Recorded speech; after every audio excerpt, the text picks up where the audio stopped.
Hi friends, ఈరోజు Vijayawada special fish fry. ఇది ఎప్పుడు చేసుకునే ఫిష్ ఫ్రై కంటే చాలా బాగుంటుంది. ఫిష్ ఫ్రై ఎవరు చేసినా ఒకేలాగే చేస్తారు, కానీ మసాలాలే కాస్త తేడా. ఆ కాస్త తేడానే గొప్ప రుచిని ఇస్తుంది. ఇప్పుడు ఎలా తయారు చేయాలో చూద్దాం.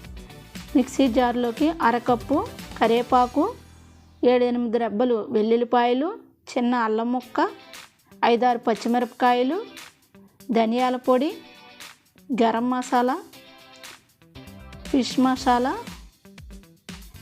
అర స్పూను పసుపు, 1 టేబుల్ స్పూన్ కారం, రుచికి సరిపడా సాల్టు, కొంచెం నిమ్మరసం, కొంచెం నీళ్లు పోసుకుని గ్రైండ్ చేసుకోవాలి. ఇప్పుడు గ్రైండ్ చేసిన మిశ్రమాన్ని ఒక గిన్నెలోకి తీసుకుని 1 స్పూను కార్న్ పౌడర్, 1 స్పూను మైదా పిండి, 1 స్పూను బియ్యం పిండి వేసుకుని బాగా కలుపుకోవాలి. 7-8 చేప ముక్కలు తీసుకుని 2 నిమిషాల పాటు మసాలాను ముక్కలకి బాగా పట్టించాలి. ఇప్పుడు ముక్కల్ని గంట సేపు ఖచ్చితంగా ఫ్రిడ్జ్లో పెట్టాల్సిందే. అప్పుడే మసాలాలు ముక్కకు బాగా పడతాయి. ఇప్పుడు పెనం మీద బాగా ఆయిల్ పోసి ముక్కలు సర్ది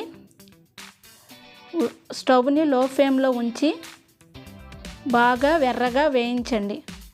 ప్రతి 2 నిమిషాలకు ఒకసారి ముక్కలు తిప్పుకుంటూ ఆయిల్ పోసుకొని ఫ్రై చేసుకోవాలి.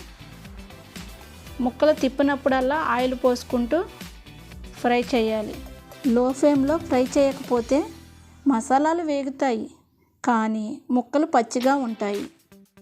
ఈ ముక్క సరిగ్గా వేగాలి అనుకుంటే ఖచ్చితంగా 20 నిమిషాలకు పైనే టైం పడుతుంది.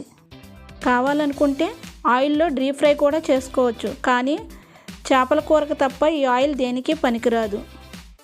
టైం తీసుకుని బాగా వేపితే కరకల్లాడుతూ గారెల్లా భలే ఉంటాయి. పప్పుచారులోకి చేప ముక్కను పెట్టుకుని తింటే ప్రత్యేకించి నేను చెప్పాలా, మీ అందరికీ తెలుసు. నచ్చిందా ఫిష్ ఫ్రై? మీరు ట్రై చేయండి. మా ఛానల్ని లైక్, షేర్, సబ్స్క్రైబ్ చేయండి.